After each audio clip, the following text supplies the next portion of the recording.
Hola a todos, bienvenidos a una nueva emisión de Contratapas Podcast.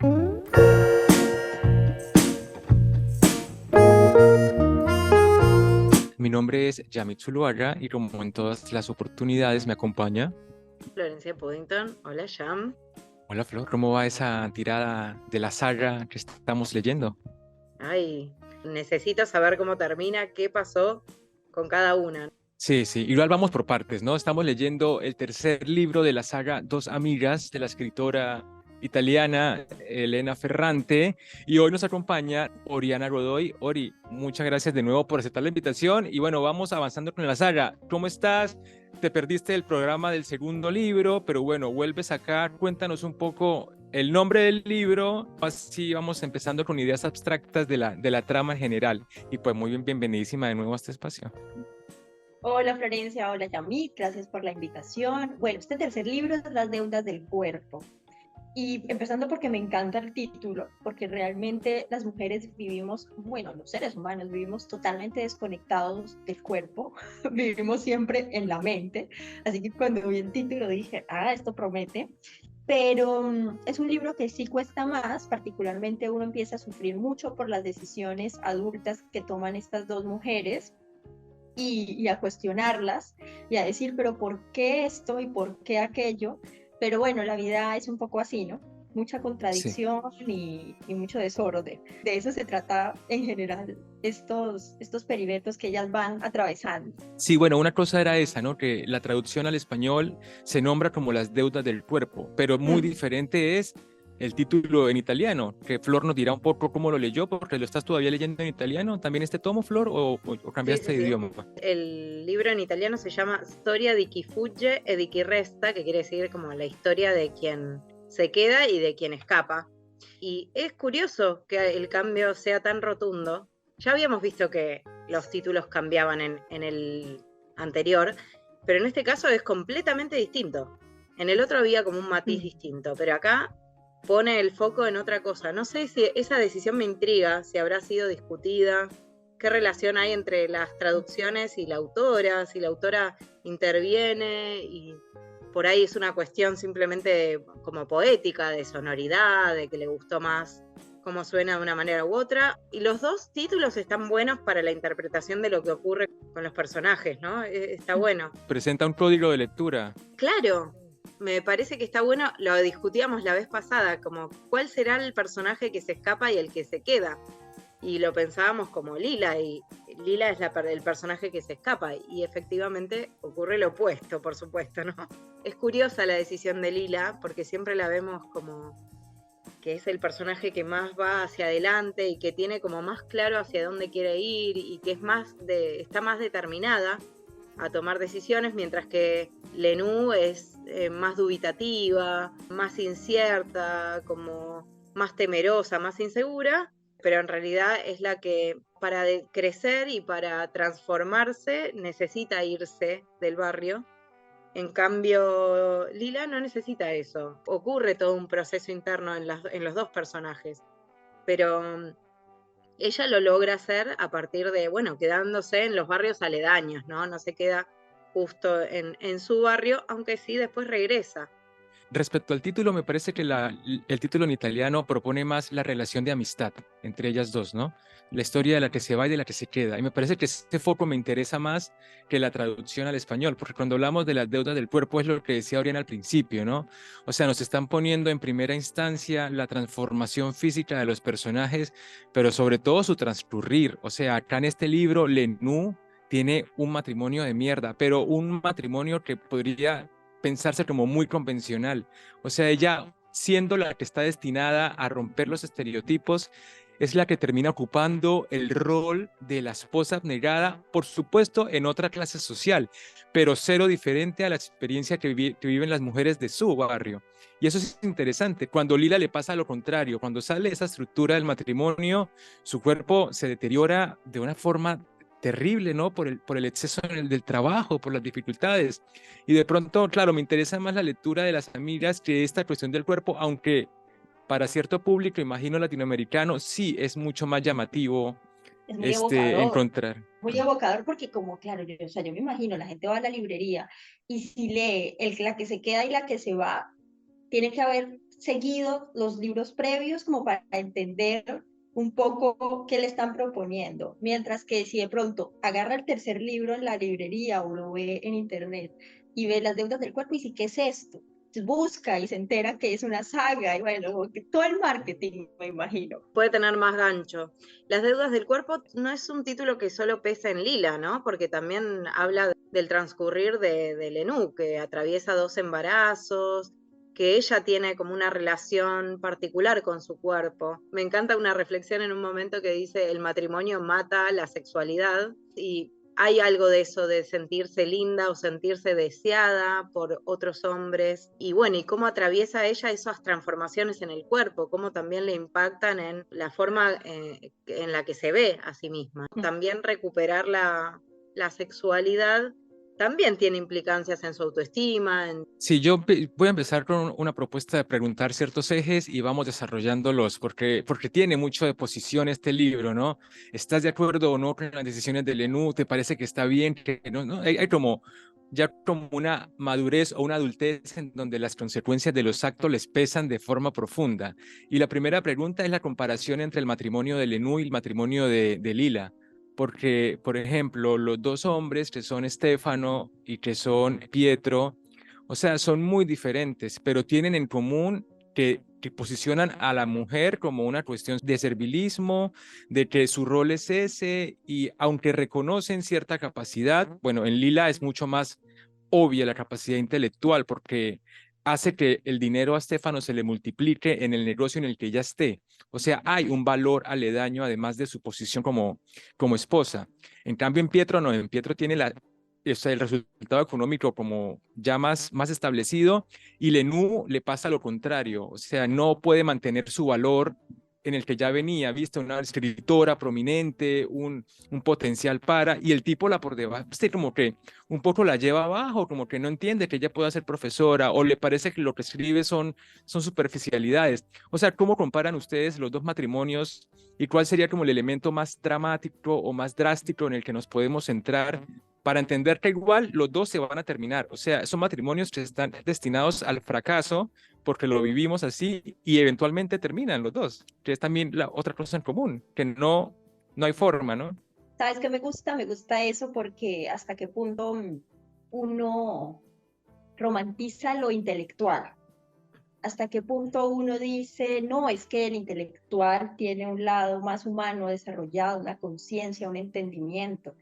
Y con ese paralelo que hace la escritora, demuestra que pues son dos seres humanos en diferentes contextos cada pareja y proyecta como las inseguridades de cada uno, los deseos de cada uno, el ego de cada uno, se mete más todas las pautas culturales de cada contexto, porque cada contexto obviamente tiene unas normas y unas expectativas y los afecta por completo sus matrimonios. Pero luego me gustaría que cuando Flor intervenga, hablar un poquito de la dinámica que logra luego Lila con Enzo, porque eso me parece más interesante como el después de un matrimonio fallido. Pero ya va, pero es que en línea con Enzo son después del matrimonio los amantes, pero también Lenú, tenemos ahí a Lenú Nino, ¿viste? El posmatrimonio, digamos. Sí, sí, sí, Sí. pero me parece que el código de Enzo, la dinámica con Enzo es mucho más interesante porque hay más paridad y lo otro sigue siendo como lo furtivo y en la fantasía. Y bueno, ahorita miramos. A mí me parece que los dos matrimonios arrancan mal, porque en los dos casos hay como un autoengaño de las protagonistas, o sea, ellas tienen unas expectativas que no hay nada que indique que va a ser así. En el caso de Lila lo habíamos visto en el libro anterior. Lila tiene la idea de que Stefano, o sea, es una persona que no es en realidad, ¿no? Ella arranca pensando no, porque puede pasar que las generaciones más jóvenes transformen ese pasado, esa historia familiar y sean distintos de lo que fueron sus padres.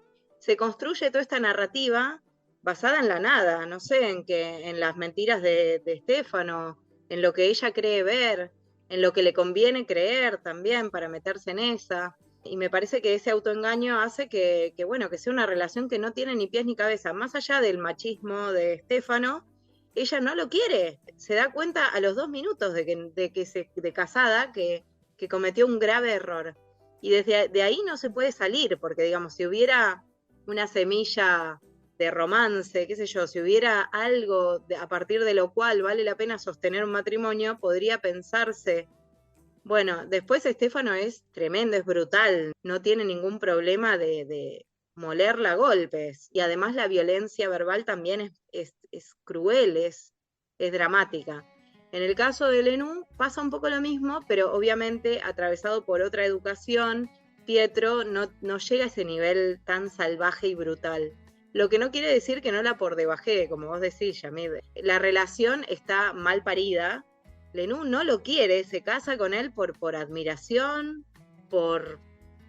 no sabemos por qué, porque también está bien visto ese matrimonio. O sea, a ella le gusta lo que genera en el barrio, que ella se case con alguien de una familia tradicional del norte, un Pietro que viene de una familia de intelectuales, todo eso tiene como otro peso, le gusta ser parte de eso, aunque muchas veces en la que ella se siente mirada como la pobre que llegó a la familia, no sé, como la del sur, pero bueno, de todas maneras, ¿no? Le gusta cómo se ve esa pareja, aunque de verdad no siente amor por él. Y a mí me pasó con Pietro que por momentos me da pena, sinceramente, porque siento que si hubiera habido amor ahí hubiera podido construirse algo distinto.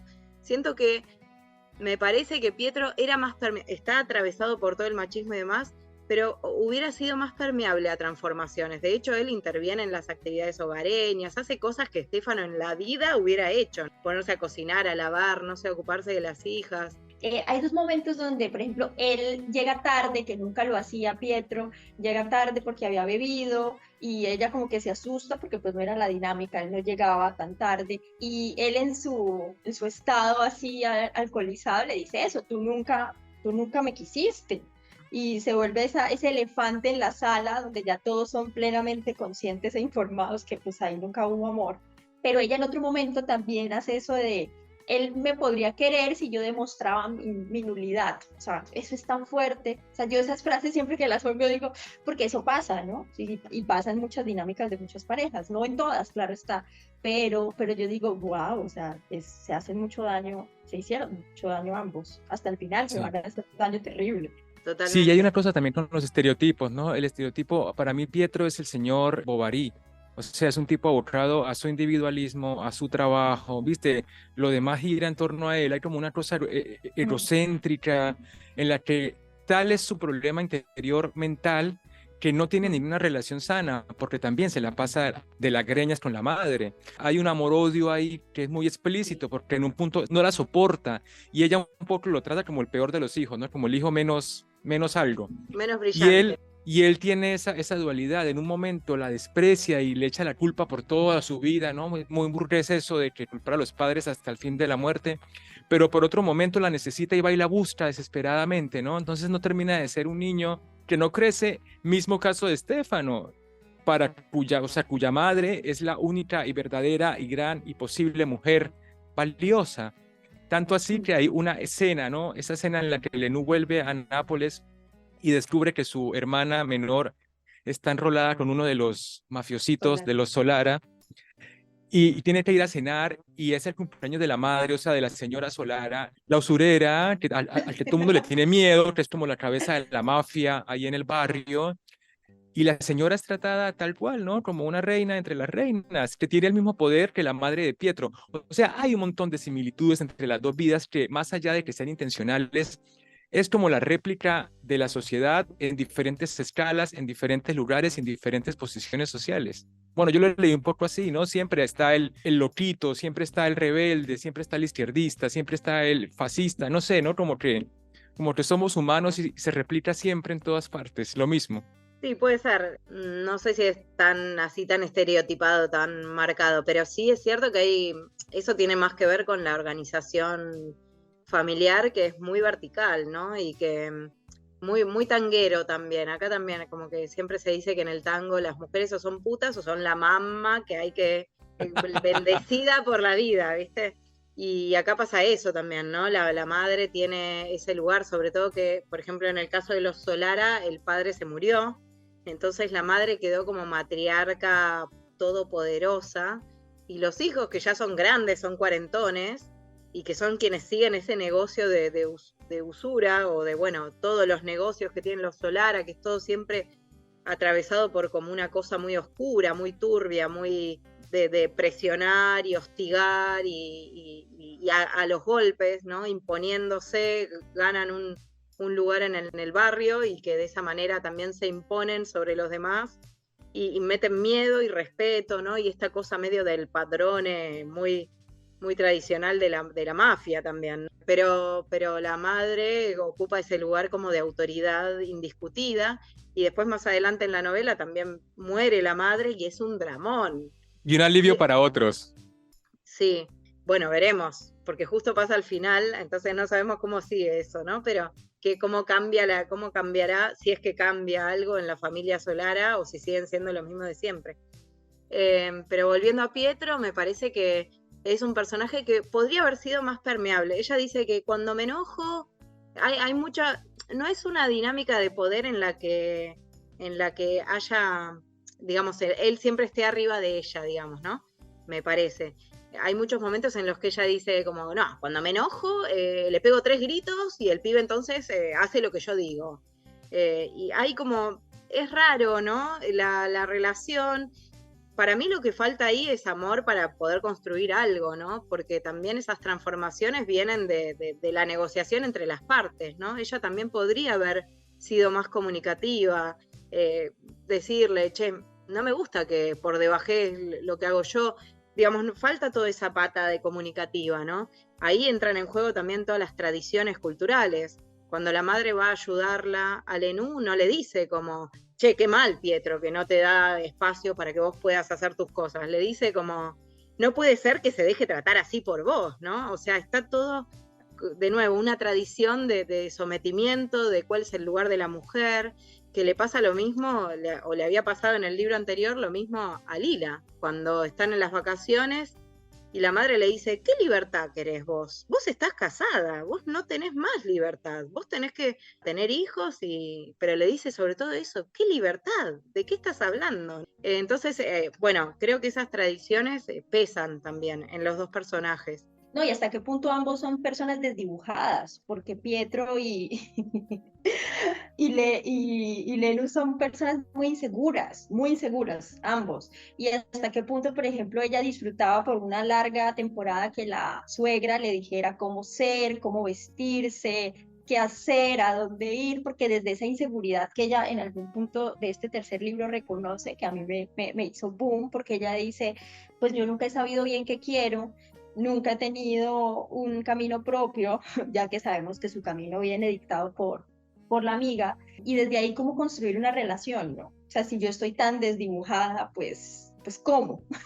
Está Sí, buenísimo no la eso, impulsa a Lila como una fuerza profunda, ¿viste? Es el personaje de pronto con menos carácter, ¿puede ser? a Lenú. Ah, perdón, sí, Sí. no, Lenú. Los personajes femeninos estaban condicionados a una vida en la que, en definitiva, no tenían que pensar qué hacer, porque ya estaba más o menos el camino establecido.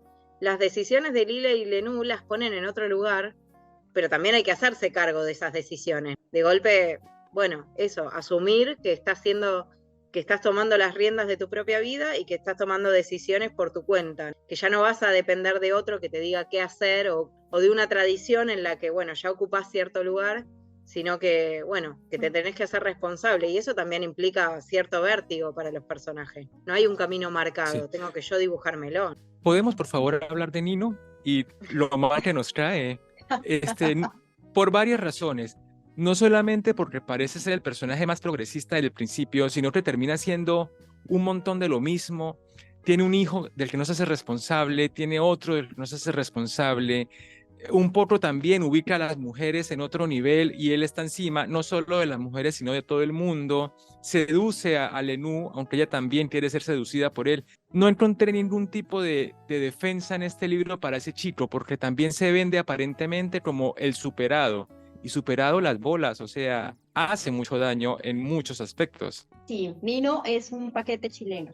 Él hasta qué punto termina siendo lo que no quería, ¿no? A mí también eso me impactó mucho como en una lectura que uno saca sus conclusiones y no necesariamente los demás lo ven así, pero él tenía esta fijación con su papá, con odiar a su papá, con decir que su papá era un infiel, un mentiroso, no sé qué, y uno se obsesiona tanto a veces con eso, sea con los papás o sea con otro ser humano, que uno termina replicándolo todo. Y yo decía, no, ¿por qué? Pobre man porque nunca se va a dar cuenta. Pero sí es verdaderamente desagradable y irresponsable afectivamente y lo van ahí dejando burucitas, ¿no? O sea, le van dejando como que por acá tiene un hijo y por acá tiene, no sé qué, o sea, le van a uno armando muy poco a poco ese perfil de desgraciado que él maneja. Sí, Sí, y Lina le gusta ese peligro. A Lenú, bueno, también a Lila en su momento. Es el libro en el que Lenú deja de ser la niña buena y se vuelve en una mujer sexualmente apasionada en el marco de la infidelidad, ¿no? Aquí es el elemento a ella como la moral se le va un poco acabando, ¿no? Cosa que está muy bien porque es un personaje tan complejo como cualquier otro, pero siempre estuvo puesta en el lugar de la buenita, de la que estudia, de la elogiada, de la que no toma acciones, excepto cuando es muy violenta.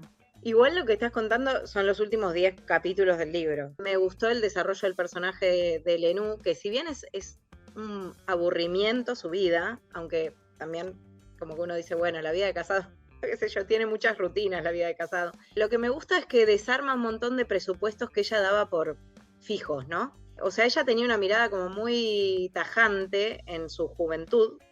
Pensamos como que están llegando a los 30 en este libro los personajes. Y ahora empieza a relativizar todo. Y no es solamente el sagrado matrimonio, que recordemos la actitud que había tenido cuando Lila tenía amantes o cuando Lila pretendía tener amantes. Es cierto que estaba como un poco atravesada por el dolor de que Lila se había enamorado o se había enganchado con alguien que ella amaba, que es precisamente Nino.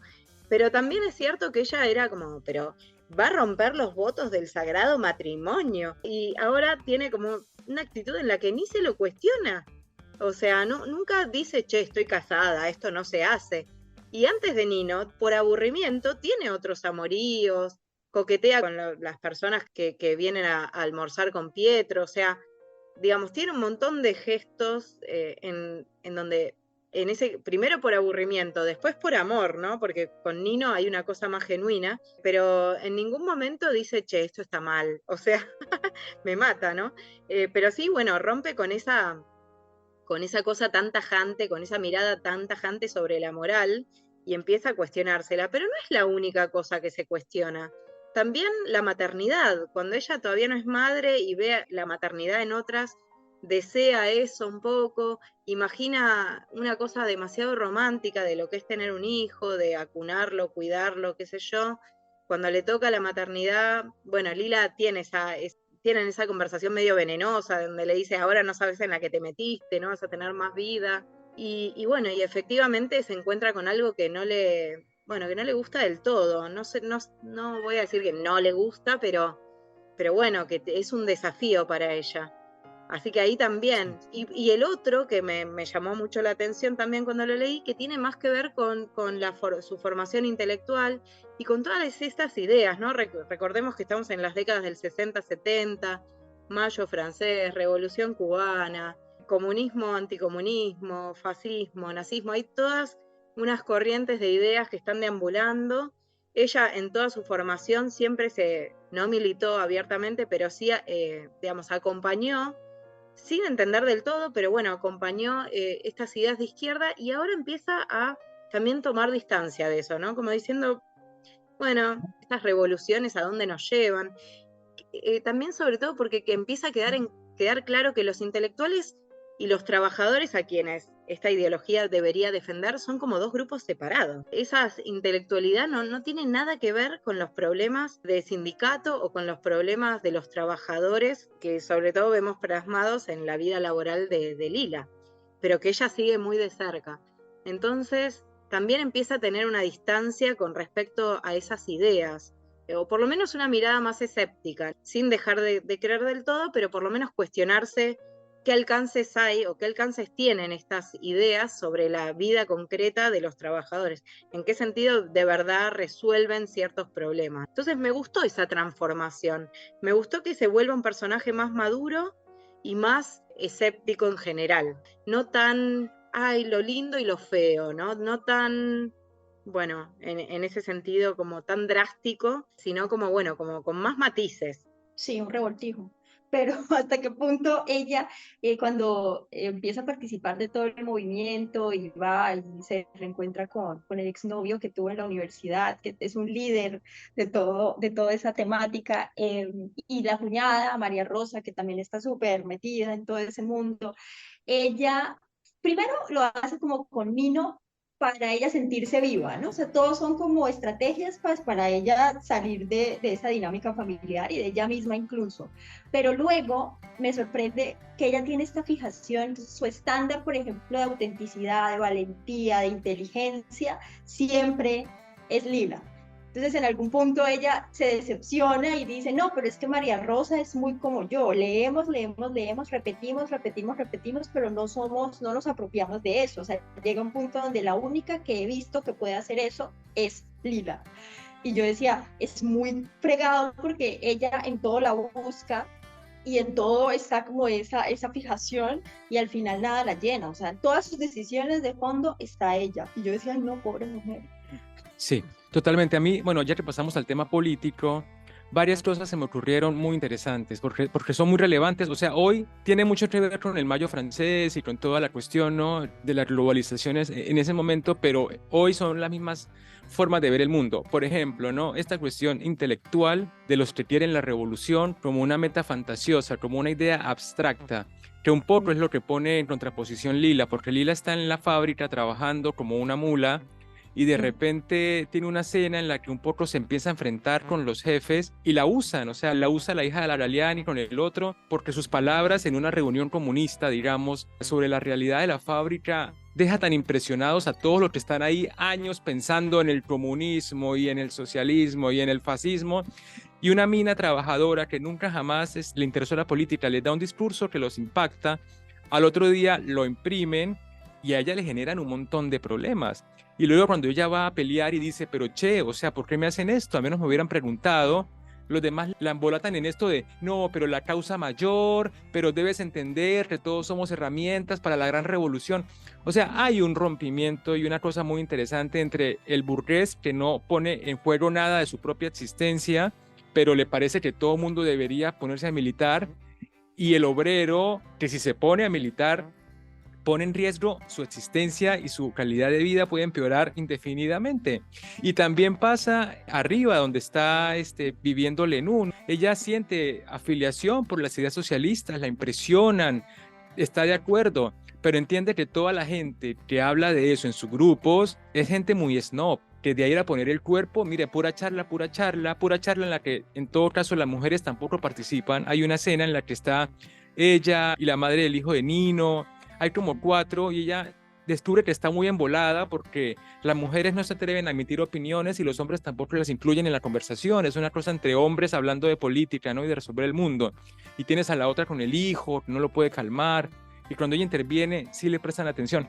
O sea, hay muchos niveles en la política y me gusta la posición de Lenú, de que no termina de militar fuertemente porque le parece que mucha gente lo hace de manera superficial y no entiende en realidad lo profundo hasta que ella empieza a escribir. Y es el rescate de Lenú, de nuevo la intelectualidad, el periodismo como forma de su inteligencia y luego el libro feminista, que a mí me parece eso maravilloso. Es tremendo eso porque después no entendemos por qué lo sigue queriendo tanto a Nino en este contexto, porque Nino es justamente la materialización de todo eso que estamos charlando. O sea, es un pibe con un perfil intelectual socialista, pero es un usador, porque se engancha con una mujer solo por dinero. Toda su familia, la relación familiar que tiene con esta chica, que además tiene 20 años, cuando ellos tienen casi 30, o sea, es una pibita. Él está ahí por los contactos que ese casamiento le puede generar, por hacer carrera como intelectual y porque vive cómodo, porque es una familia de dinero.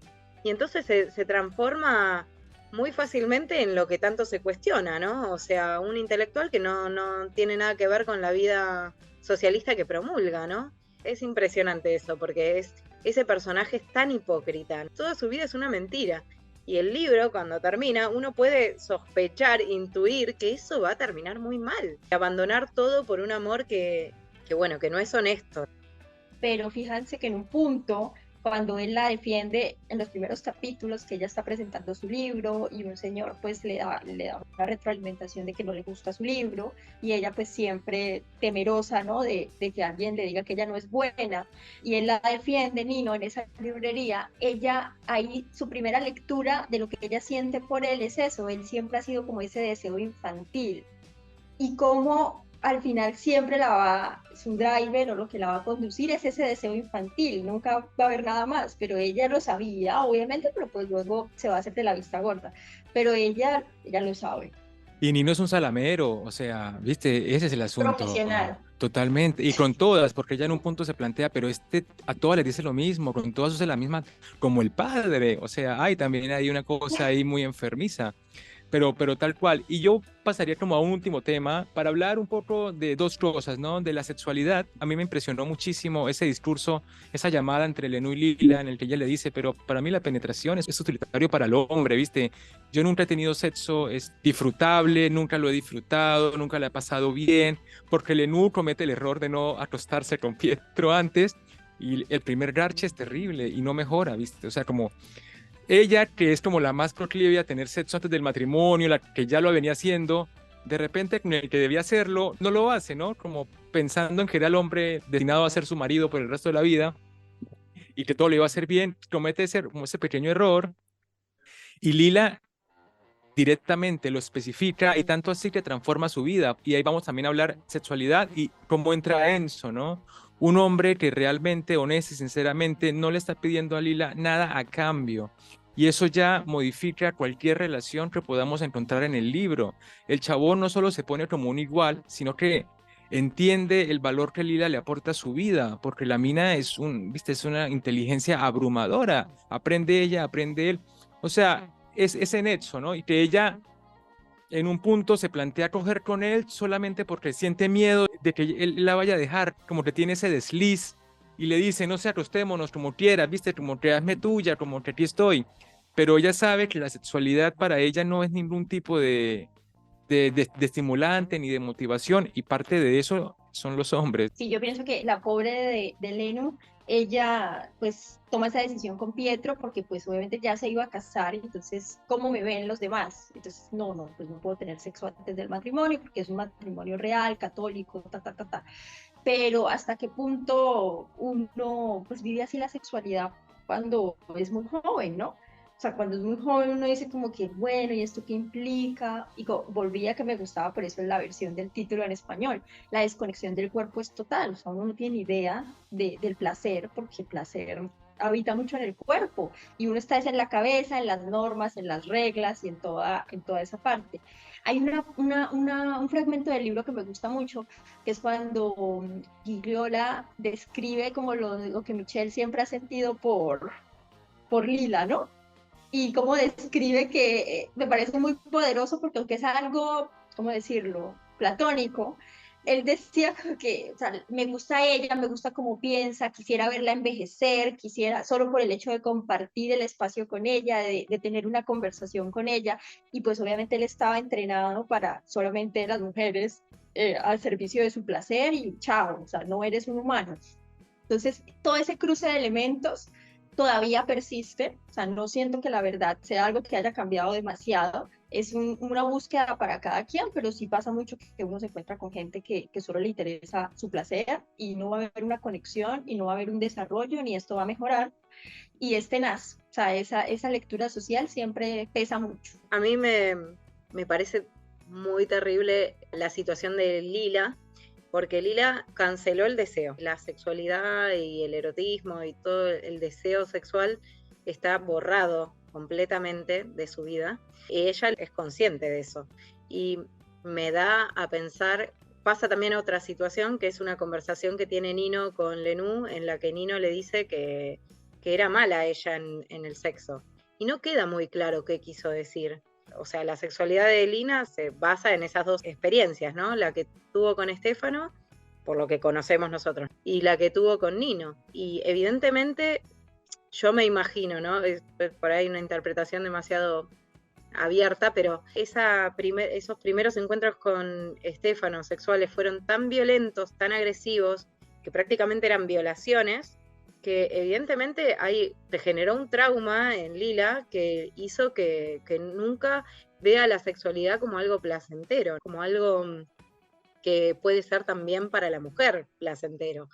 Entonces directamente quedó cancelada. Es un personaje traumatizado, que obviamente en un momento en el que además no se discute, no se habla de sexualidad, no se habla de, o sea, un sexo en el matrimonio no podría ser violación, bueno, toda una serie de cosas parámetros culturales que además no habilitan la posibilidad de cuestionarlo. Pero evidentemente es un personaje que está muy dañado, y ahí también entra, como vos decís, lo físico, ¿no? Las deudas del cuerpo.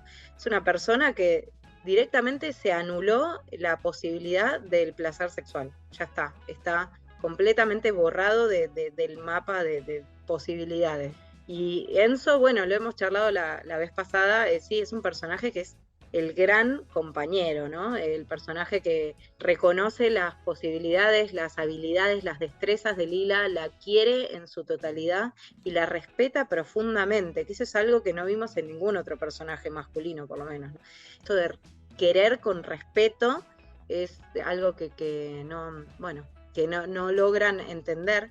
Y a mí me parece algo, y acá sí por ahí ya paso a un último tema que quisiera yo abordar, que es el tema de la escritura, que un poco decía recién Yamid, como el Lenú, bueno, vemos en todo este trayecto de esta novela que no logra encontrar un espacio para escribir, que cuando lo encuentra no logra encontrar un tema de que abordar, que el intento de novela es un fracaso, realmente es horrible lo que escribe, y cómo al final, un poco amparada en vínculo que establece con Nino, que le devuelve un poco la autoestima, porque eso es cierto, se siente nada deseada y vuelve a creer en sí misma, y logra una escritura personal. Lo que no había logrado hasta ese momento, porque esa primera novela estaba muy basada, o ella reconoce como que estaba muy basada en algo que había escrito Lila.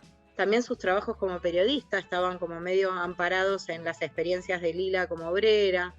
Bueno, finalmente acá logró emanciparse del todo de esa influencia de Lila y logra algo como propio en esas reflexiones que no sabemos bien qué son, como que no es una novela, no es un ensayo, no sé, parece que es algo medio ambiguo, pero bueno, desarrolla como ideas propias basadas por fin en sus propias experiencias. Y me gustó dos cosas de la escritura de Lenú.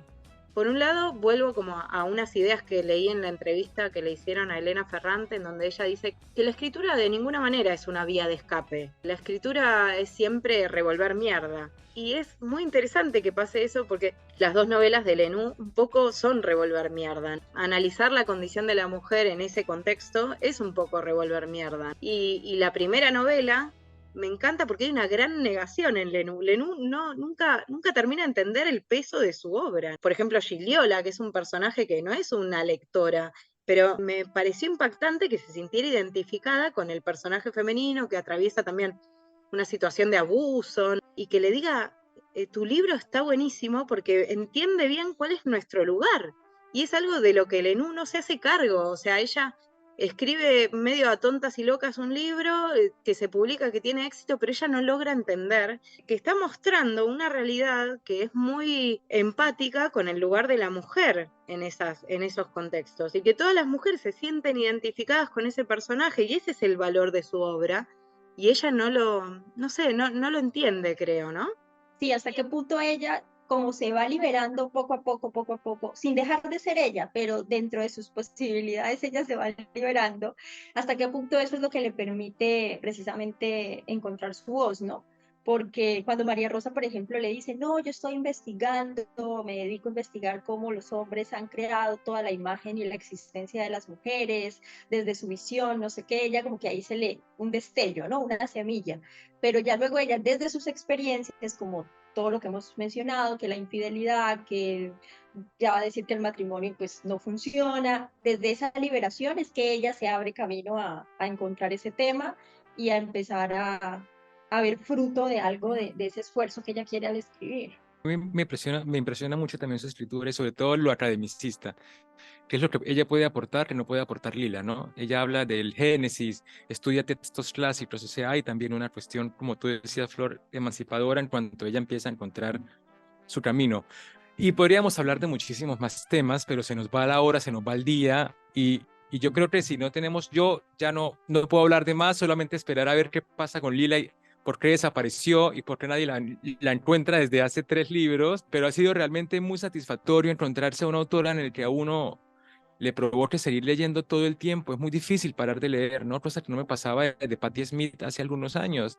Y entonces yo por lo cerraría acá con la expectativa de que yo lo que espero está como, viste, la vara está en las nubes, porque el último libro, y es muy largo, 500 y pico de páginas, viste, ya está acá, debe prometer muchísimo. Pobre Elena, no le exija tanto.